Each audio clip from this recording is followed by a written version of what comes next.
Hi and welcome back to another quick guide today. I'll teach you how to increase font size on my laptop. Increasing the font size on your laptop can make text easier to read and reduce eye strain.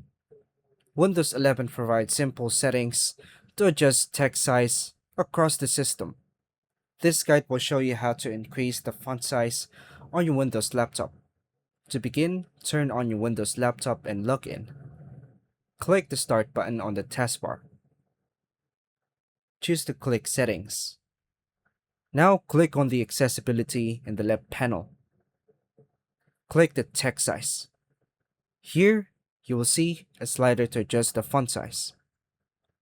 Drag the slider to the right to increase the text size.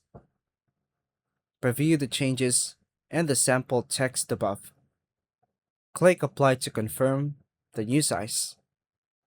Wait for Windows to adjust the text size. Go back to the Settings main menu. Click System and Display. Adjust the scale if you want to make everything larger. Then close Settings and check Apps to see the updated font size.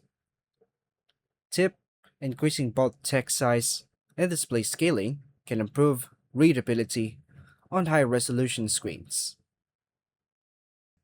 And that's all for now, folks. Thank you for watching.